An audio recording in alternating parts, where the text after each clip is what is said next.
Hello everyone. एक video मैंने अभी हाल में डाला था। वो अभय कुमार हमारे एक दोस्त हैं, एलडीसी है वो चेन्नई में। तो एलडीसी की जानकारी के मैंने बताया था कि एक दो दोस्त हैं, तो मैं वीडियो काफी दिन से नहीं डाल रहा था क्योंकि ऑनलाइन वीडियो बना के डालना पड़ता, तो वो थोड़ा ज्यादा फैमिलियर नहीं लगता है। तो इसीलिए अभी वो एलडीसी का मैंने आपको बताया, जो दोस्त है एग्रीकल्चर है, सॉरी मिनिस्ट्री ऑफ कल्चर में है और ये आर्कियोलॉजिकल सर्वे में। तो ये हमारे सीनियर दोस्त हैं जो मतलब ग्रेजुएट लेवल जॉब कर रहे हैं अभी प्रेजेंटली। हमें भी हो सकता है आगे मिल जाए, लेकिन ये अभी प्रेजेंटली टीए हैं और इनका एक प्रमोशन भी लग चुका है, तो बहुत कुछ जानकारी हमें दे सकते हैं। तो बात करते हैं इनसे। तो आकाश केसरी, पहले तो बहुत बहुत धन्यवाद आपका, जो आपने हमें यहाँ बुलाया। चलिए, मैं धन्यवाद आपका स्वीकार करता हूँ और बात करते हैं कि टीए, जैसे आप 2016 बैच से टीए हुआ है आपका, तो 2016 बैच की ज्वाइनिंग आपकी कब हुई थी? 2016 बैच का रिजल्ट अगस्त 2017 में आया था और हमारी ज्वाइनिंग अक्टूबर 2018 में हुई थी। अक्टूबर 2018 में ज्वाइनिंग हुई थी, मतलब एक साल लग जाता है ज्वाइनिंग का। कुछ जोन है जो यहाँ थोड़ा फास्ट काम होता है, तो 9 से 10 महीने लगते हैं और अदरवाइज 12 से 13 महीने नॉर्मल है, एवरेज है। 12-13 महीने नॉर्मल है अभी। सीबीडीटी और सीबीईसी में। आपका बाद के ईयर्स में भी शायद से ये टीए मिला था? हाँ, 2017 वाले सीजन में मुझे टीए मिला। अच्छा। TA Delhi region. तो उसका रिजल्ट नवंबर 2019 में आया था। अच्छा। और जिसकी ज्वाइनिंग दिसंबर 2020 में हो रही है। तो आप टीए अभी कहाँ हैं? अभी तो मैं हैदराबाद में ही हूँ। मेरे को पता है कहाँ पे है, मैं बस थोड़ा आपको समझाने के लिए, क्योंकि रीजन वाइज टीए की भी जानकारी लोग जानना चाहते हैं कि कहीं प्रमोशन ज्यादा जल्दी होता है, कहीं प्रमोशन धीरे होता है। तो यही आप, तो आपको सीजीएल 2017 से भी टीए मिला, तो आपने टीए फिर से क्यों भर लिया? बस वही है क्योंकि बहुत लोग कहते हैं कि एक जॉब लगा हुआ है बंदों का, फिर से वो सेम जॉब लेते हैं, तो क्या रीजन होता है? पार्टिकुलरली 2-3 पॉइंट हैं क्यों मैंने भरा दोबारा से टीए। एक तो हैदराबाद है और हैदराबाद में TA to senior TA promotion तो 2 साल में आपका हो जाएगा। अगर 2 साल में नहीं होता तो 3 साल में तो कंफर्म है। अच्छा। लेकिन उसके बाद सीनियर टीए से इंस्पेक्टर प्रमोशन जो है, वहाँ जितने 18 जोन है इनकम टैक्स के, उन सब में सबसे स्लो है। अच्छा। हमारे ऑफिस में हमारे कुछ सीनियर्स हैं जो अभी फिलहाल ऑफिस सुपरिटेंडेंट हैं।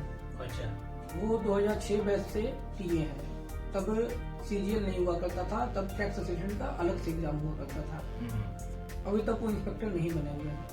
अच्छा। एक्चुअली क्या होता है, जब इंस्पेक्टर प्रमोशन नहीं आता है जिस जोन में, तो सीनियर टीए के बाद 3-4 साल बाद एक ऑफिस सुपरिटेंडेंट का एक पोस्ट होता है। अच्छा। वो प्रमोशन दे देते हैं, जिसमें एक इंक्रीमेंट मिलता है बस। अच्छा। ग्रेड पे 4-2 ही होता है। तो मतलब वो कोई पोस्ट का नाम है? हाँ, पोस्ट का नाम है पार्टिकुलर। अच्छा। Office superintendent. जनरली वो लोग ज्यादातर तो ये एमएससीपी तो नहीं ना है? नहीं, एमएससीपी नहीं है, प्रमोशन है। अच्छा। एक इंक्रीमेंट मिलता है, ग्रेड पे चेंज नहीं होता है, 4-2 ही रहता है ग्रेड पे। तो आप दूसरे रीजन में जाने के लिए आपने फिर से वो भरा, और क्या? दिल्ली रीजन में जाने का एक बेनिफिट ये है कि दिल्ली में अगर जैसे 3 से 4 साल में आप इंस्पेक्टर बन जाएंगे अगर टीए ज्वाइन करते हैं, तो प्रेजेंट सिनेरियो में 3 से 4 साल में आप इंस्पेक्टर बन जाएंगे। तो अगर लॉन्ग टर्म में देखा जाए तो दिल्ली रीजन में जाना बेहतर होगा। और एक रीजन ये है कि चूंकि हम बिहार से हैं हम लोग, तो कल्चर का डिफरेंस, फूड कल्चर और रहन सहन और ये सब का डिफरेंस होता है। उसके बाद डिस्टेंस होता है, तो उन सब चीजों को देखते हुए, वैसे सबका अपना अपना पर्सनल प्रेफरेंस होता है। कुछ लोग रहना चाहते हैं साउथ में, उनके लिए बेटर भी है। और ये मतलब कहने का मतलब कि जैसे हैदराबाद शहर में है, तो हैदराबाद में तो बहुत हद तक कहा जाता है कि नॉर्थ इंडिया कोई ज्यादा खास डिफरेंस नहीं आता है, क्योंकि चूंकि एक्स सिटीज है। हाँ, एक्स सिटीज है, ज्यादा डिफरेंस तो नहीं है, बट वही है कि खान पान का थोड़ा तो डिफरेंस होता है। जैसे अगर कोई बाहर खाना खाता है तो डिफरेंस होता है थोड़ा। छुट्टी वगैरह में घर आने में, और छुट्टी में जैसे अगर आप बाई फ्लाइट आते हो तो फिर तो ठीक है, लेकिन अगर बाई ट्रेन आते हो तो, और आप अगर खास करके दिल्ली, हरियाणा, राजस्थान या बिहार, यूपी से बिलोंग करते हो, तो आपका काफी समय छुट्टी का जो है चला जाता है आने जाने में। सही बात है, क्योंकि एक बार में ज्यादा छुट्टियां जनरली ऑफिस में मिलने मुश्किल होती है। हफ्ता 2 हफ्ता की छुट्टी में, जैसे मैं अभी छुट्टी पे आया हूँ, तो मैंने ऑफिस में 2 हफ्ते के लिए 2 वीक के लिए अप्लाई किया था। लेकिन चूंकि ऑफिस में वर्कलोड ज्यादा है, फिलहाल टाइम लास्ट चल रहा है, तो 1 वीक का ही छुट्टी मिला। वो भी इसलिए क्योंकि मेरा डीवी था। तो यही वर्कलोड से रिलेटेड और एक क्वेश्चन है कि जैसे वर्कलोड कैसा रहता है आपके आपके डिपार्टमेंट में है, और क्या ये जोन वाइज वर्कलोड डिफरेंट भी रहता है कि लगभग से भी रहता है ऐसा कुछ? ऐसे जनरली देखा जाए तो दिल्ली और मुंबई को छोड़ के अदर जोन्स में वर्कलोड ऑलमोस्ट सेम ही है और कोई बहुत ज्यादा वर्कलोड नहीं है। दिसंबर के महीने में टाइम बारिंग होता है, जो केसेस सिलेक्ट होते हैं स्क्रूटनी के लिए उनको टाइम बारिंग होता है, मतलब 31 दिसंबर से पहले केसेस कंप्लीट स्क्रूटनी के लिए करना है। मतलब वही इनकम टैक्स मैंने किस पे रेट जो लगाना है, हम लोग जैसे कोई भी टैक्स पेयर जो है ITR भरता है तो उसका चेक होता है कि ITR उसने सही भरा है कि नहीं भरा है। तो क्या सारे लोगों का चेक होता है कि रैंडमली? सारे लोग का नहीं होता है, उसके कुछ कंप्यूटर जनरेटेड फॉर्मूला है और वो ऑटोमेटिक सेलेक्ट होता है, उसमें कोई मैनुअल इंटरवेंशन नहीं तो है। मतलब ये क्या कंप्यूटर जनरेटेड फॉर्मूला है या फिर कोई अथॉरिटी है जो चूज करती है? नहीं, कंप्यूटर जनरेटेड है, कुछ उसके पार्टिकुलर पैरामीटर्स होते हैं अच्छा, जो हर साल जो है हमारा जो बोर्ड है CBDT, central board of direct taxes, वो डिसाइड करता है कि इस बार किस तरह के केसेस सिलेक्ट करने हैं। और वो बाकी वो तो कंप्यूटर साइंस की चीजें हैं, मैं तो उतना नहीं जानता। हाँ, ये तो एल्गोरिदम वाली चीज बात है, अच्छा, तो वो करते हैं और वो कंप्यूटर से ही सिलेक्ट होता है, तो उसका टाइम बारिंग होता है वो दिसंबर में। उस टाइम नवंबर और दिसंबर का जो महीना होता है उस समय वर्कलोड थोड़ा होता है। कई ऑफिस टू ऑफिस डिपेंड करता है, जैसे कुछ ऑफिस होते हैं जहाँ रात में 10 बजे तक काम करना पड़ता है, 10 बजे तक। 10 बजे तक। अच्छा, तो ऐसे ही मजाक किया मैंने। 10 बजे तक काम कर, 10 बजे तक मतलब आपके ऑफिस में भी काम करना पड़ता है? हाँ, मैं भी रुका हूँ 8-9 बजे तक, मैं भी रुका हूँ अपने ऑफिस में। तो वो जनरली साल के 1-2 महीने में ही होता है, नवंबर दिसंबर में मैंने 1-2 महीने, पूरे महीने की कुछ पूरे महीने particular में। days? Particular days, Saturday Sunday भी आना पड़ता है अच्छा अच्छा, वर्कलोड के अनुसार, ऐसा कोई रूल नहीं है। चलिए।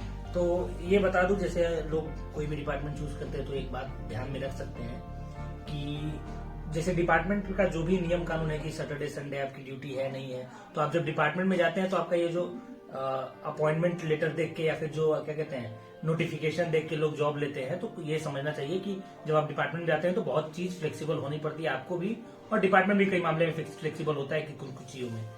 तो ये एक बात थी। और जैसा कि मैं बता रहा हूँ, इनका अभी दिल्ली में सिलेक्शन हो गया था। हाँ, तो आप दिल्ली जा रहे हैं? अभी वो काम प्रोसेस में है, अच्छा, फाइल अभी हेडक्वार्टर्स में पड़ी हुई है, तो अभी छुट्टी पे मैं आया हूँ, मैं जाऊँगा वहाँ पे देखता हूँ क्या हो पाता है। तो आपका अभी जनवरी में प्रमोशन लगा? हाँ, जनवरी को। क्या 4200 ग्रेड पे हो गया जॉब? हाँ, 4200। तो आपका जो दिल्ली में लग रहा है वो तो 2400 ग्रेड पे का जॉब है, तो आपको सैलरी सेम मिलेगी? हाँ, एक्चुअल क्या है कि टेक्निकल रेजिग्नेशन होता है। अच्छा अगर आप सेंट्रल गवर्नमेंट से सेंट्रल गवर्नमेंट में जाते हो अच्छा, और आपने डिपार्टमेंट को इंटीमेट कर रखा है टाइम पर, तो आपको टेक्निकल रेजिग्नेशन मिलता है जिसमें लियन मिलता है। अच्छा लियन होता है कि जैसे आप एक जॉब छोड़ के रिजाइन करके टेक्निकल रेजिग्नेशन देके आप जा रहे हो दूसरे जॉब में, और उसका प्रोबेशन खत्म होने से पहले अगर आपको जॉब पसंद नहीं आई तो आप वापस अपने जिस डिपार्टमेंट से हो उसमें आ सकते हो, जिस जॉब से आप गए हो तुम वापस आ सकते हो, वो ऐसा प्रोविजन है। अच्छा, और इस वजह से उसमें प्री प्रोटेक्शन होता है, मतलब आपका जो सैलरी यहाँ है, जो बेसिक पे यहाँ है, वही पे आपका वहाँ भी रहेगा। तो ये सारे डिपार्टमेंट्स फॉलो करते हैं कि कुछ अथॉरिटी पे भी डिपेंडेंट रहता है? थोड़ा बहुत कह सकते हैं, जैसे कैग वगैरह है, तो जहाँ तक मुझे अपने दोस्तों से पता है वहाँ थोड़ी प्रॉब्लम करते हैं, पे प्रोटेक्शन नहीं देते हैं वो लोग, बट ऐसा रूल है कि देना है। अच्छा, तो ये 7th पे कमीशन में रूल आया था ना? हाँ, तो ये आप जानकारी सर्कुलर वगैरह आप लोग निकाल सकते हैं, अगर आपको इससे रिलेटेड कोई जानकारी चाहिए तो सर्कुलर इंटरनेट पे अवेलेबल है, नहीं तो आप मेरे से मांग लीजिएगा, मैं भी अपना कोई ये लिंक या PDF डाल दूंगा कमेंट्स वगैरह में। और क्या पूछ रहा था मैं, ये दिल्ली में जैसे मान लीजिए कि आप अभी जॉब करने चले जाओगे, तो अभी आपका CGL 2017 था वो, हाँ, CGL 2018 है, उसमें भी आपके मार्क्स ठीक ठाक है, CGL 19 वो तो अभी प्रोसेस होगा, उसमें भी मार्क्स काफी अच्छे हैं। तो जैसे कि क्या प्रेफरेंस, जैसे मान लीजिए लोग अभी 2 साल हो गए, आपको सैलरी भी कुछ बढ़ गई होगी, तो आप ये मेरे को नहीं लग रहा कि 2400-2800 ग्रेड पे हम प्रेफर करेंगे, और चूंकि घर पे आने के लिए तो प्रेफर कर भी सकते हैं, लेकिन दिल्ली जैसे आ रहे हैं तो दिल्ली से घर पे आना कितना ज्यादा जरूरी है? ये तो ऐसे कह सकते हैं कि पार्टिकुलर हर बंदे पे डिपेंड करता है कि किसकी क्या प्रेफरेंस है। जैसे घर हम लोग बक्सर रहते हैं, ये बिहार से हैं लोग, तो हर बंदे पे डिपेंड करता है किसकी क्या प्रेफरेंस है। जैसे कुछ लोग होते हैं जिनको बड़े शहरों में रहना पसंद है, ऑब्वियस सी बात है वो दिल्ली पसंद करेंगे, क्योंकि हमारे यूपी और बिहार में ज्यादा बड़े शहर है नहीं। कुछ लोग को होता है कि जैसे मोस्टली जो हरियाणा और राजस्थान के लोग होते हैं उन्हें अपना घर, अपना स्टेट, अपना कल्चर बहुत प्यारा अच्छा, होता है। अगर ये टेक्निकल डिजाइनेशन नहीं मिलता आपको तब आप आना पसंद करते हैं? मैं पर्सनल अपनी बात करूं तो मैं नहीं आऊंगा, क्योंकि मैंने 18 भी दे रखा है। 18 का भी रिव्यू हुआ तो मैंने उसमें 2 ही 3 पोस्ट प्रेफरेंस डाले, CSS, AFHQ, एक्साइज इंस्पेक्टर, बस। तो मतलब कहने का मतलब है कि ये जैसे टेक्निकल डिजाइनेशन वाली एक ये फायदा है। वो डिपेंड करता है ना, जैसे आपका प्रेफरेंस है क्या, अगर घर जाना है, क्योंकि कई बंदे ऐसे भी होते हैं तो जो पैसा छोड़ के भी घर आ जाते हैं। 4600 ग्रेड पे की जॉब छोड़कर और घर जाना चाहते हैं। तो ये जो लोग 4600 की जॉब चेन्नई या जो भी मतलब साउथ के हाँ। शहरों में कर रहे हैं, तो वो मिस जजमेंट के कारण जो डीवी के टाइम ज्यादा सोचते नहीं है, हाँ। इसी कारण से ले लेते हैं। उनको ज्यादा फ्यूचर मतलब वही है कि जब अंदाज प्रैक्टिकली नहीं कोई होता चीज है। प्रैक्टिकली कोई चीज लोग करते हैं तो उनको तब फील होता है कि ये मेरे लिए बहुत मुश्किल है। कुछ हरियाणा के लोग मैं जहाँ तक जानता हूँ, हरियाणा में मोस्टली नॉर्थ में होता है कि सब लोग चाहते हैं कि नौकरी हो, सरकारी नौकरी हो और घर के पास हो। बिहार वालों की तो बिहार वालों में तो दोनों तरह के, बिहार या यूपी के जो लोग हैं दोनों तरह के लोग हैं। साउथ में भी अपना जमे हुए हैं, नॉर्थ में भी जमे हुए हैं। तो गवर्नमेंट जॉब मान लीजिए कि एक्चुअली बिहार और यूपी 2 ऐसे स्टेट हैं जहाँ वैकेंसी जनरली कम निकलती हैं और ज्यादातर सिलेक्शन यहीं से होते हैं, इन्हीं 3-4 स्टेट से, जैसे यूपी हो गया, बिहार हो गया, हरियाणा हो गया, राजस्थान हो गया। तो यही 4 स्टेट हैं जहाँ से सबसे ज्यादा सिलेक्शन होते हैं। हाँ, तो और सीटें यहाँ कम होती हैं, तो इस वजह से यूपी और बिहार के काफी लोग, जैसे मैं हैदराबाद में हूँ तो वहाँ भी काफी लोग हैं। मतलब ऑफिस में आपको ये फील नहीं होगा कि आप किसी अननोन जगह पे या किसी नए जगह पे आए हो। हिंदी बोलने वाले और अपने आगे लोग आपको मिल जाएंगे आराम से। और जैसा कि मैं बात कर रहा था ये डिपार्टमेंट के बारे में, टैक्स, ये आपका इनकम टैक्स डिपार्टमेंट, जो पोस्ट में अगर कुछ क्वेश्चन होगा तो मैं बीच में पूछूंगा। डिपार्टमेंट का जैसे बिल्डिंग वगैरह होता है या फिर जो ऑफिस कल्चर होता है या जो ऑफिस का माहौल होता है, कंपेरेटिवली आपके मतलब आप 2 साल 3 साल से परीक्षा दे रहे हैं, बहुत लोगों से पहचान है अलग अलग डिपार्टमेंट में जॉब करते हुए, जैसे कि कुछ आपके दोस्त सॉर्टिंग असिस्टेंट भी है। तो मतलब कहने का मतलब कि मैंने आपको बताई ये सारी इन्स एंड आउट्स, मैंने जो जिस पे भी मतलब वीडियो भी बनाया था कि क्या प्रॉब्लम्स होती है। और सिंस चूंकि मेरा जो जॉब है वो हायर सेकेंडरी लेवल है, तो हायर सेकेंडरी लेवल जॉब है तो उसका कुछ प्रोस कॉन्स मैंने सब बता चुका है, मैं बता चुका हूँ सॉरी। तो ये जैसे ऑफिस कल्चर कैसा है, मतलब ऑफिस में जाने के बाद जैसे ऑफिस सेटिस्फाई होता है मन की नहीं कि हाँ एक गवर्नमेंट जॉब कर रहे हैं, उसका जो वर्क कल्चर लग रहा है, कल्चर का बात कर रहा हूँ, वर्क प्रोफाइल और वर्क लोड का बात नहीं कर रहा हूँ, इंफ्रास्ट्रक्चर वगैरह ऑफिस का ये सेटिस्फाइंग रहता है कि नहीं कॉमनली, या फिर कहीं खराब भी इंफ्रास्ट्रक्चर रहता है, इस सब के बारे में भी अगर आपको कुछ पता हो तो बताएं। जैसे मैं हैदराबाद में हूँ तो वहाँ का ऑफिस बहुत अच्छा है, अच्छा, इंफ्रास्ट्रक्चर भी अच्छा है। आप वाइजैग में भी रहे हैं? विशाखापट्टनम भी रहा हूँ मैं, 1 साल वहाँ रहा हूँ, तो वहाँ भी मोस्टली ठीक ही था। तो कॉमनली हम लोग कह सकते हैं, हाँ कॉमनली कह सकते हैं कि सही होता है। वैसा जैसे स्टेट गवर्नमेंट में होता है कि ऐसे टूटे हुए पंखे लगे हुए हैं और पानी गिर रहे हैं, वैसा ऑफिस नहीं होता है। हो सकता है कि साउथ के कारण भी हो ऐसा। मैं इधर नॉर्थ के ऑफिस में नहीं गया हूँ। आप डीवी के लिए गए थे अभी ये दिल्ली, हाँ वहाँ का भी ऑफिस अच्छा था। कह रहा था मैं, ये जैसे कि आपने बताया दिल्ली का ऑफिस जो है इंफ्रास्ट्रक्चर है सही है, ठीक ठाक है। तो ये तो इंफ्रास्ट्रक्चर दिल्ली में मैं आपको बता दूं, दिल्ली में कुछ बिल्डिंग्स ऐसे हैं, दिल्ली में आई थिंक 15+ बिल्डिंग्स है अपने डिपार्टमेंट के, जहाँ अलग अलग सेक्शन से अलग अलग ऑफिस हैं इनकम टैक्स के। और कुछ बिल्डिंग्स ऐसे हैं जैसे सिविक सेंटर, एक काफी मतलब सुना है मैंने, मैं गया नहीं हूँ, तो वहाँ का इंफ्रास्ट्रक्चर मतलब किसी मल्टीनेशनल कंपनी के ऑफिस से कम नहीं है। वो मतलब ये डिपार्टमेंट का ही है, उसमें और भी ऑफिसेज हैं सिविक सेंटर में, और भी गवर्नमेंट के ही ऑफिस हैं, लेकिन उसका इंफ्रास्ट्रक्चर बहुत अच्छा है, अभी लेटेस्ट बना है, नया बिल्डिंग है और काफी मतलब वर्ल्ड क्लास लेवल का इंफ्रास्ट्रक्चर है वहाँ। तो वो डिपेंड करता है कि कहाँ की, जैसे अगर आप छोटे स्टेशन पे, छोटे स्टेशन मतलब छोटे शहरों के ऑफिस में जाएंगे तो शायद वहाँ वो ना मिले, तो हो सकता है कि वो उस शहर के हिसाब से सही हो। हाँ उस शहर के हिसाब से सही हो। जनरली ऐसे ऑफिस में एसी वगैरह, वाटर कूलर वगैरह ये सब चीजें अवेलेबल होती है, जैसे फैसिलिटीज अवेलेबल होती हैं, वॉशरूम्स वगैरह अच्छे होते हैं, तो वो इसमें नहीं है। और फीमेल एम्प्लॉयज के लिए भी ठीक ठाक नौकरी है कोई? अरे बहुत अच्छा है, बहुत अच्छा है। वही जैसे एलडीसी है, आरपीए से तो उतना बेहतर नहीं है क्योंकि थोड़ा हरासिंग जॉब, हरासमेंट वाला जॉब है। हैदराबाद में मैं हूँ और वहाँ का कल्चर बता दूँ, 11 बजे ऑफिस स्टार्ट होता है और 5:30 तक आप ऑफिस से जा सकते और हो। ये जो Normal days में। 9-10 बजे वाला जो आप बता रहे थे, तो उसमें अगर फीमेल एम्प्लॉइज है तो उनको घर छोड़ने वगैरह का व्यवस्था रहता है कि क्या? जैसे 9-10 बजे कभी हो जाता है ऑफिस में? हाँ, 9-10 बजे तो वो डिपेंड करता है आपके ऑफिसर पे।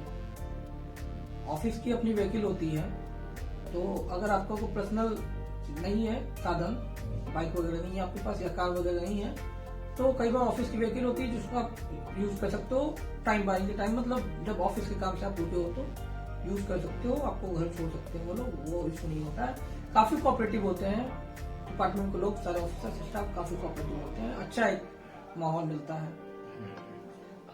और एक बात मैं पूछना चाह रहा था, जैसे कि बेसिकली देखिए 2-3 प्रॉब्लम होते हैं। मैं एक जॉब में जैसे हूँ तो मुझे समझ में आता है कि लोग जॉब तो करने चले जाते हैं, गवर्नमेंट जॉब है तो मतलब हो सकता है कि गवर्नमेंट जॉब में आपको निकाला जाता नहीं है जल्दी, लेकिन कुछ होता है, कुछ जॉब चाहते हो जिनका जो काम है वो काम आपको अपने लेवल के हिसाब से ज्यादा लगता है या भारी लगता है। तो आपका जैसे डिपार्टमेंट है उसकी ट्रेनिंग वगैरह होती है, तो जो काम है वो काम मतलब थोड़ा मेंटली क्या कहते हैं, थोड़ा कैपेबल लोग जरूरी हैं कि कोई कॉमन सा भी मतलब अंडर नॉलेज, मतलब जो ज्यादा नॉलेज नहीं है जिसको, वो भी ठीक से समझ सकता है, ऐसा है? कि ऐसा है कि ये जो टैक्स असिस्टेंट की जॉब है, ये जो भी लोग जाते हैं सीजीएल दे के ही जाते हैं। तो सीजीएल अगर आप क्वालिफाई करते हैं तो इसका मतलब है कि आपको मैथमेटिक्स और इंग्लिश, इन दो चीजों की तो अच्छी खासी समझ है, तभी आप सिलेक्ट होके आए हैं। और अगर आप सीजीएल से सिलेक्ट होके आए हैं तो मुझे नहीं लगता कि टैक्स असिस्टेंट के लिए कोई भी ऐसा काम है जो वो नहीं कर सकता है, क्योंकि काम काफी नॉर्मल लेवल का होता है। आप कह सकते हैं कि कोई ऐसा डिफिकल्ट काम नहीं होता है। तो आपका जो ट्रेनिंग वगैरह होता है, ट्रेनिंग में आप लोगों को क्या सिखाया जाता है? ट्रेनिंग में क्योंकि मैंने सुना है कि 3-4 महीने या 2-3 महीने का स्पेशल ट्रेनिंग होता है। ट्रेनिंग होती है 7 वीक्स की, अच्छा, 35 वर्किंग डेज, ओके, जो कि 1.5 महीने के लगभग चलता है। और मिनिस्ट्रियल स्टाफ ट्रेनिंग यूनिट करके हर रीजन में अपना एक यूनिट होता है, वहाँ होती है वहाँ ट्रेनिंग। लोग रहते भी हैं मतलब ट्रेनिंग करने जो हाँ, आते हैं। ट्रेनिंग करने अगर जैसे मैं हैदराबाद को बता दूं, हैदराबाद रीजन का, आंध्रा एंड तेलंगाना रीजन का, तो वहाँ 2 MSTU है, एक हैदराबाद में और एक विशाखापट्टनम में नया भी खुला है। तो जैसे और भी छोटे छोटे शहरों में, तेलंगाना और आंध्रा के शहरों में ऑफिसेज हैं जहाँ लोगों की पोस्टिंग होती है, जैसे विजयवाड़ा हो गया, राजमंड्री हो गया, कुन्नूर हो गया, गुंटूर हो गया, ऐसा तिरुपति हो गया। तो जो लोग वहाँ से जो ऑफिशियल्स आते हैं तो उनके रहने के लिए डॉर्मेट्री होता है डिपार्टमेंट का अपना। अच्छा, ऑफिस के प्रेमिसेस में ही डॉर्मेट्री होता है, कैंटीन वगैरह? कैंटीन भी होता है, जो भी बड़े बिल्डिंग्स है वहाँ कैंटीन भी होता है तो मतलब जो बाहर से ट्रेनिंग करने आते हैं उनके लिए? उनके लिए। तो अगर चार्जेस लगते हैं, क्या होता है हाँ, उसका? मैं बता दूं, अगर आप ऑफिस के डॉर्मेट्री का यूज नहीं करते हैं तो आप होटल लेके भी रह सकते हैं, और आपको रहने का, खाने का और लोकल कन्वेंस का, इन तीनों चीज का पैसा रिइम्बर्स हो जाता है। वही TADA जो होता है। हाँ, TADA ट्रेनिंग पे हो जाता है, जो कि एक अच्छी खासी अमाउंट होती है। आप दिन में उतना खर्च नहीं पड़ेगा, अप्रोक्स 1200 प्लस होता है पर डे, मतलब ये जॉब के अलावा? जॉब के अलावा, सैलरी के अलावा सैलरी के मिलता है, अलावा। सैलरी के अलावा मिलता है। ये आपको बिल्स वगैरह प्रोड्यूस करने पड़ते हैं होटल्स के और खाने के, ये सब के, बट मिल जाता है। मतलब ऐसा नहीं है कि आपको अपने पास से कुछ खर्च करना है, डिपार्टमेंट सारा खर्च बियर करता है खुद ही। और ट्रेनिंग के दौरान किस तरह की चीजें सिखाई जाती है? जैसे मान लीजिए कि इनकम टैक्स है, उसके लिए कई तरह के लॉ होते हैं, जैसे कि हम लोग लॉयर्स वगैरह को भी देखते हैं। इनकम टैक्स के मतलब टैक्स रिलेटेड जो लॉयर स्पेशल होते हैं, तो जो सिंपल एम्प्लॉयज होते हैं उनको भी उस लॉ वगैरह के बारे में जानना रहता होगा। इनकम टैक्स पूरा डिपार्टमेंट जो है, जनरली 2 बुक्स कह सकते हैं या जो कह लें आप, एक इनकम टैक्स एक्ट और एक इनकम टैक्स रूल, इन पे ही मोस्टली चलती है।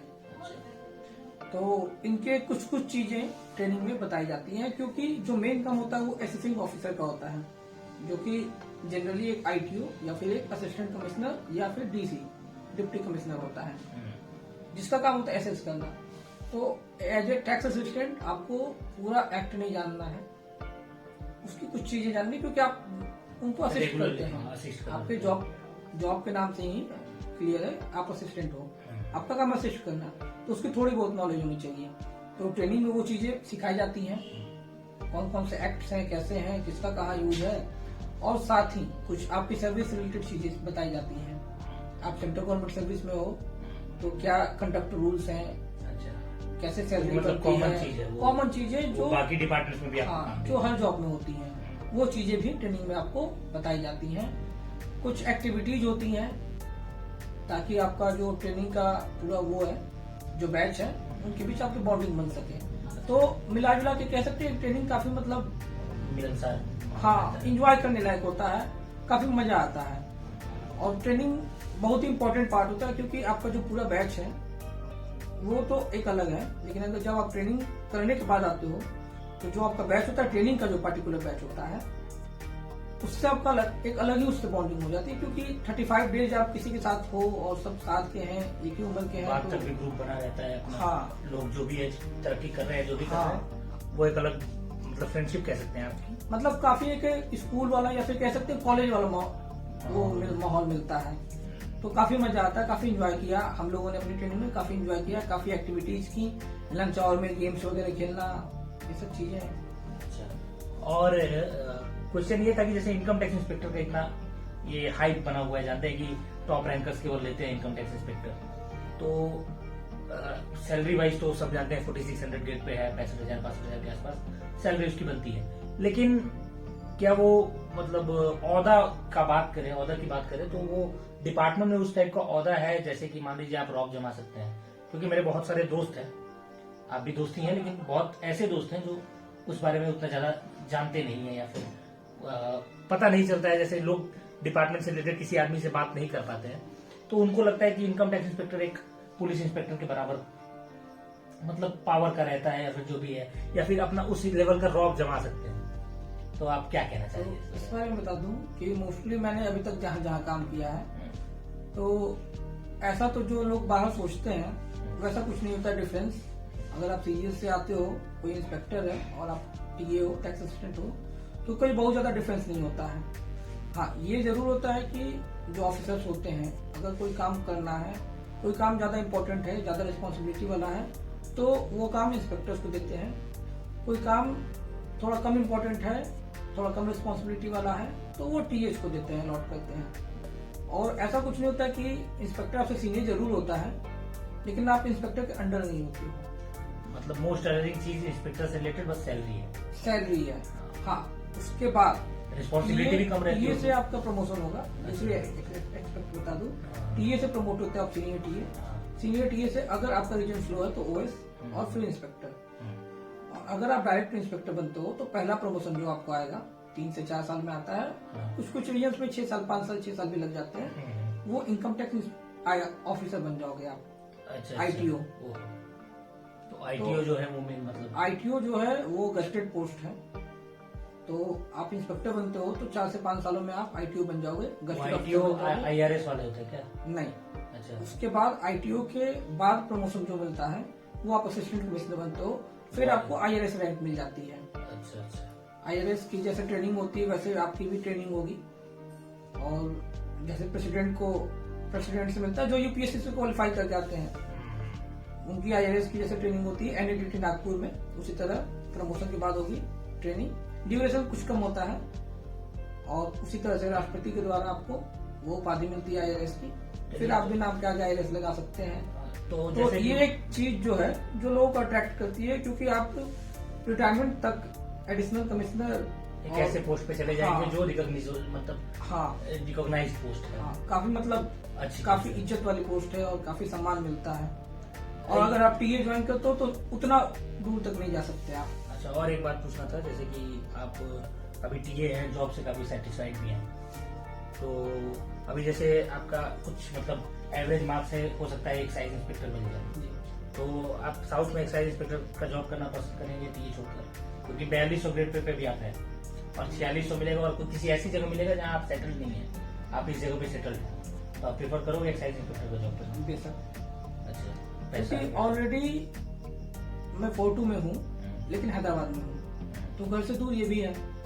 घर से दूर एक होता है कि आप सेटल्ड है 2 साल से 3 साल से। सेटल्ड है वो ठीक है, सेटल्ड जैसे यहाँ आके सेटल्ड हुए हैं, कहीं और जाके सेटल्ड हुए। पहले मेरी पहली पोस्टिंग विशाखापट्टनम थी, हम लोग वहाँ पे 4 दोस्त थे, साथ में रहते थे, तो हम लोग सेटल्ड थे। बट हमें जब मौका मिला, नए ऑफिस बने आरईएसी डिपार्टमेंट में, फेसलेस असेसमेंट का दौर आया, तो हम लोग को हैदराबाद आने का मौका मिला, तो हम लोग यहाँ आए, यहाँ भी सेटल हो गए। फिर उसी तरह से अगर एक्साइज मिलेगा, और जाहिर सी बात है 4-6 है, सैलरी भी ज्यादा होगी और थोड़ा सा रेस्पेक्ट भी बढ़ता है, क्योंकि आप इंस्पेक्टर कहलाते हो उसके बाद। और अच्छा, ये भी पूछ रहा था मैं कि CSS एक जॉब है, मैं आपसे बात करते रहता हूँ ऑफ कैमरा, तो ऑफ कैमरा जब बात करते रहता है तो आप CSS और ये मतलब जो मिनिस्ट्रियल जॉब है उनको ज्यादा प्रेफर करते हैं और ये इंस्पेक्टर वाले जॉब को नहीं करते हैं, इसका क्या रीजन है? ये तो मतलब हर पर्सन टू पर्सन डिपेंड करता है। मुझे डेस्क जॉब पसंद है।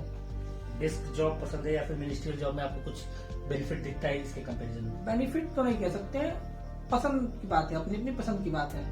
किसी किसी को होता है जो फील्ड जॉब पसंद होता है कि बाहर गए, काम किया अपना, और मुझे डेस्क जॉब पसंद है। और ये फील्ड जॉब से रिलेटेड, ये आपका टैक्स असिस्टेंट में आपको कभी रेड वगैरह पे जाना पड़ा है? अब ये सब जाना पड़ता है। तो मैंने जो फिल्मी रेड होते हैं बिल्कुल उसी टाइप से रेड होते हैं? टाइप से रेट नहीं होते हैं। अच्छा, फिर एक होता है फिल्मी रेड होता है। अच्छा, मतलब उसमें जो जाते हैं रेड पे उनको काफी काम करना पड़ता है? हाँ, काफी काम करना पड़ता है, आपको बैठने का टाइम नहीं मिलता है, आप एक तरह से शॉर्ट वे कह सकते हो। और अजय देवगन की तरह वायर कुछ ऐसा नहीं वो ऐसा कुछ नहीं होता है। वो सर बोल के ही रेड मारना पड़ता है ना? जनरली मतलब ऐसा क्या है कि गवर्नमेंट की पॉलिसी है कि जो टैक्स पेयर्स हैं, तो एज ए डिपार्टमेंट के रिप्रेजेंटेटिव डिपार्टमेंट से आपको उन्हें रेस्पेक्ट करना है।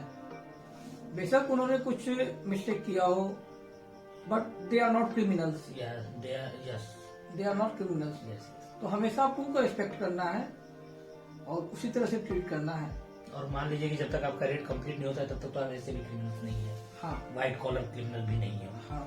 चलिए, तो ये था। तो और रेट का मैं बता दूं हाँ। कि रेट पे जाते हैं तो कई बार क्या होता है कि जो छोटी रेट होती है तो आप सुबह जाते हैं तो शाम तक या रात तक फ्री हो जाते हैं, लेकिन कई बार रेट 2-2 दिन 3-3 दिन भी चलती है, तो उसमें आपको वही प्रेमिसेस पे ही रुकना पड़ता है। अच्छा। और वही सोना पड़ता है, वही खाना पीना। तो वहाँ अगर मान लीजिए जिसके प्रेमिसेस पे आप गए हैं, उन्होंने अगर व्यवस्था नहीं दिया तो? व्यवस्था वो नहीं देते हैं, उन्हें देना ही नहीं है, तो आपको अपना सारा अरेंजमेंट खुद ही करना है। अच्छा, गाड़ी में बोरिया बिस्तर लेके जाना है? हाँ, जैसे हमारा जब आता है, जैसे मैं भी एक बार गया था, तो ऑफिस से बोल देते हैं, जो ऑफिसर्स होते हैं, सीनियर ऑफिसर्स जो होते हैं, वो बोल देते हैं कि रेट हो सकता है कि लंबी चलेगी, तो आप 2-3 दिन का अरेंजमेंट करके चलना, मतलब अपने कपड़े वपड़े, ऑटोमोबाइल वगैरह ये सब लेके आना। तो मतलब मैंने हो सकता है कि बैठते बैठते भी रात बिताने पड़े?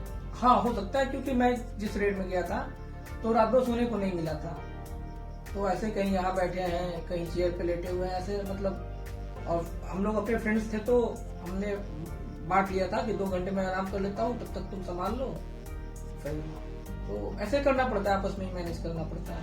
मतलब रेड करने के दौरान थोड़ा सा फील आता है, लेकिन हाँ, फील बाद में थोड़ा सा वो लगता है, आपको जो पावर की फीलिंग है ना, हाँ। तो वो तो बेशक आएगी। तो लेकिन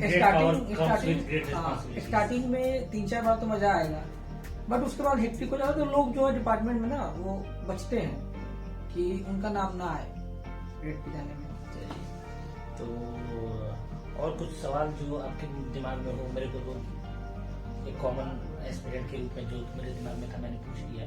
कुछ और आपको बताना हो अपने डिपार्टमेंट से रिलेटेड? अपना बता, हाँ, कि टीए की जो जॉब है, मुझे एसएससी में और जितने भी जॉब है सीजीएल में, उन सब में अगर कंपेयर करें, खास करके 24 और 28 में, 2400 ग्रेड पे और 2800 ग्रेड पे में, तो मुझे जॉब काफी बैलेंस्ड लगती है, क्योंकि इसमें आप अगर पढ़ाई करना चाहो, आगे की तैयारी करना चाहो, तो काफी टाइम मिलता है।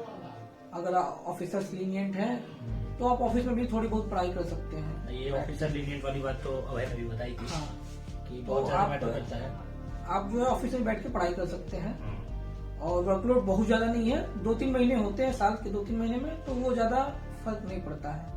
कुछ ऐसे भी हमारे साथ के बैचमेट हैं जो यूपीएससी की भी तैयारी कर रहे हैं, ये होते हुए और निकाल भी सकते हैं, और निकाल भी सकते हैं। अभी का टॉपर जो था वो अपना इनकम टैक्स इंस्पेक्टर था। हाँ, तो ये है। और कुछ ऐसे सेक्शंस भी है हमारे ऑफिस में, जैसे आस्क सेंटर हो गया, या फिर जहाँ मतलब और भी है जहाँ वर्कलोड कम होता है, काफी कम होता है।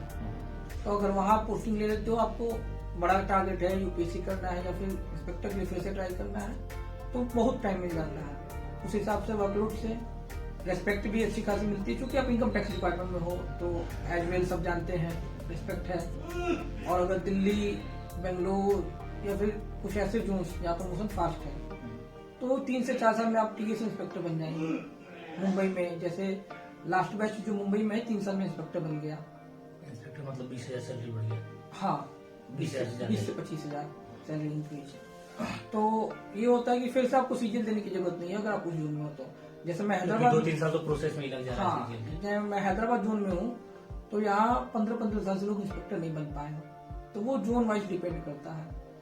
और काफी फील भी होता होगा कि हाँ। सेम बैच के डिफरेंट डिपार्टमेंट्स।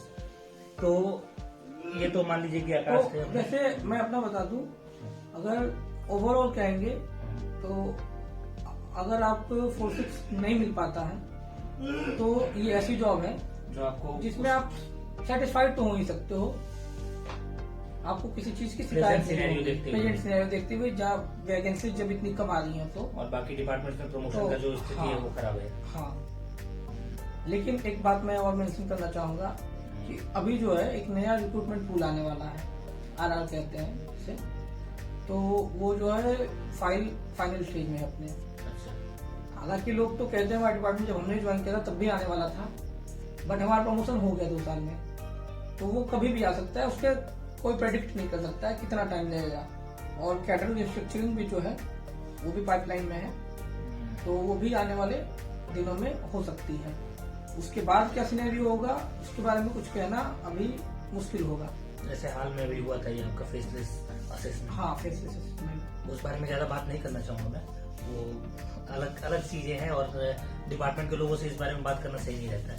तो अभी तो जितना हमने बात किया, कोशिश किया, वीडियो काफी लंबी भी हो गई, कोशिश किया कि जितने भी एस्पेक्ट्स है हम पूछ लें, मतलब साथ में है, क्योंकि मिलना है नहीं अब हमें। मैं जॉब करता हूँ अलग, ये जॉब करते अलग, तो मिलना ऐसे होता नहीं, और मिलना होता है तो ऐसे फॉर्मेलिटी जॉब से रिलेटेड। और हो सकता है कि आगे के 6 महीने में ये एक्साइज इंस्पेक्टर की जॉब पकड़ ले। 6 महीने में तो नहीं, 6 महीने में तो ज्वाइनिंग ही हमारी नहीं होगी। वो रिजल्ट आने के बाद 5-4 महीने 3 महीने रिजल्ट में लगेगा, उसके बाद जो भी अपना। तो यही बातें थी, मैं श्योर करना चाहता था, क्योंकि बेसिकली क्या है कि लोगों को जनरली मान लीजिए कि 1000 जैसे 8,000 10,000 पोस्ट आते हैं, तो 1-2,000 या 3,000 लोगों को आईपी मिलता है। और आईपी में भी बहुत लोग घर के पास आना चाहते हैं। तो जो एनआईपी पोस्ट है उन पोस्ट के बारे में जानना बहुत ज्यादा जरूरी है, क्योंकि वो प्रैक्टिकल पोस्ट है। बाकी जो है वो एक फैंटेसी पोस्ट कह सकते हैं, क्योंकि बहुत लोगों को मिलता नहीं है, और जिनको मिलता है तो ऐसी जगह पर मिलता है जहां से वो वापस घर आना चाहते हैं, सैलरी कम होने के बावजूद भी। कई लोग, मैं बता दूं, रोकना चाहूंगा, कई लोग ऐसे हैं जो उन्होंने एक्साइज इंस्पेक्टर लिया था पहले, या फिर कोई अदर फोर्सेस जॉब में थे साउथ में, नॉर्थ के मोस्टली लोग, क्योंकि मोस्टली सिलेक्शन नॉर्थ से होता है, समझ रहा हूं मैं। जिन्हें साउथ में, चेन्नई में या केरला में या फिर कहीं और मिला था पोस्टिंग, उन्होंने फिर से एग्जाम दिया और 4-6 ग्रेड पे छोड़ के जॉब, वो टैक्स असिस्टेंट सीबीडीटी या फिर सीजीडीए या फिर कैगरी सब ले रहे हैं ताकि घर पे उन्हें मिल सके पोस्टिंग। तो ये सब चीजें नोटिस करने वाली चीज है, क्योंकि आप जॉब कर रहे हैं तो आप सेटल्ड लाइफ के लिए जॉब कर रहे हैं, और सेटल होना एक मतलब क्या कहते हैं कंफर्टेबल एनवायरनमेंट में जरूरी है। तो यही बताना चाहूंगा कि इन चीजों को नोटिस करना चाहिए, क्योंकि ये जो जॉब्स है, लोग प्रिवेंटिव ऑफिसर की जॉब प्रोफाइल देखते हैं, कस्टम इंस्पेक्टर, ये सब जो है उनकी जॉब प्रोफाइल देखते हैं, लेकिन बेसिकली जो रियलिटी है मैक्सिमम लोगों को ये 2400 ग्रेड पे की टीए डी सीबीडीटी सीबीआईसी की भी मिलती है। उसके बारे में भी कहीं से मेरे को जानकारी मिलती है तो मैं बताऊंगा। अभी साथ का तो कोई बंदा है नहीं जिसका इंटरव्यू ले सकूं, और बाकी डिपार्टमेंट्स की भी है, तो उनके बारे में भी आपको जानना ज्यादा जरूरी है। और चूंकि मैंने बताया टीए सीबीडीटी आकाश है, और ये क्लर्क के बारे में भी मैंने अभय का इंटरव्यू लिया था। तो अभय का इंटरव्यू ज्यादा बड़ा नहीं हुआ, लेकिन अभी जैसे 2017 और 2018 हम लोग जो 3 लोग हैं और भी हमारे दोस्त हैं, वो सब लोगों का इन प्रोसेस है। अब चूंकि हमने 1 साल भी गैप नहीं किया, कोई भी ऐसा एग्जाम नहीं है जो हमारा नहीं निकला, मतलब मेरा तो जो पहले का नहीं निकला तो वो अलग है, लेकिन फिर भी एक पर्टिकुलर जॉब जैसे इनको 3 साल करना पड़ा, 3 साल करना पड़ा। अभी दूसरे जॉब की प्रोसेस चल रही है। तो आप ये सोच के जाओ कि आप जो जॉब करने जा रहे हो सकता है कि वो आपका लाइफ टाइम हो। ये मत देखो कि अगले बार में अगले बार में क्या मिलता है, कहाँ मिलता है, कैसा कट ऑफ जाता है। आप देख रहे हो कि कोई प्रेडिक्टेबल बिल्कुल रहा नहीं एसएससी। 550 जहाँ पे मिल जाता था, इंस्पेक्टर मिल जाता था। शॉर्ट में आप कह सकते हो कि जो जॉब मिल गई, मैंने 2015 में तैयारी शुरू की थी, 2021 आ गया। हम लोग सब साथ में तैयारी करते थे, ये भी बता। सीजीएल 16 से मेरा सिलेक्शन हुआ, अभी तक मैं इसी जॉब में हूँ 2021 आने और जब अभी तक एक भी एग्जाम में फेल नहीं हुआ है, तब ये हाल है। यही बता रहा हूँ कि हम लोग जो वो जो अब है हम हैं, और ये आकाश है, हमने तैयारी शुरू में साथ में शुरू की थी। इन लोग अब अलग अलग जॉब लगता है, जैसे अभय और मेरा तो साथ में जॉब लगा था ये LDC वाला, ये CHSL में। तो यही बातें करना चाहूंगा कि आप ध्यान में रखिए, बहुत ज्यादा इंपॉर्टेंट है जॉब प्रोफाइल्स जानना। ये मैंने जितना इंस आउट हो सकता था मैंने बताने की कोशिश की, समझाने की कोशिश की। वीडियो काफी लंबा चला गया, लेकिन मैंने कोशिश की कि जो भी चीजें हैं वो आपके सामने जरूर रहे। और कुछ और होता है तो मैं फिर बताता हूँ। और बहुत बहुत धन्यवाद आकाश तुम्हारा। और ऐसे हम लोग इनफॉर्मली बहुत कुछ जानकारी, मेरे पास सारी जानकारियां थी लगभग 50% से ज्यादा, लेकिन क्योंकि मैं ठीक से एक्सप्लेन नहीं कर पाता। जैसे कि आपने देखा है वीडियो लंबा होने का कारण भी यही था, क्योंकि ठीक तरह से इलैबोरेट करके आकाश ने बताया सारी डिटेल्स। तो उम्मीद करता हूँ कि आपको इससे हेल्प मिलेगा। और बाकी जो है सो ठीक है, मिलते हैं फिर।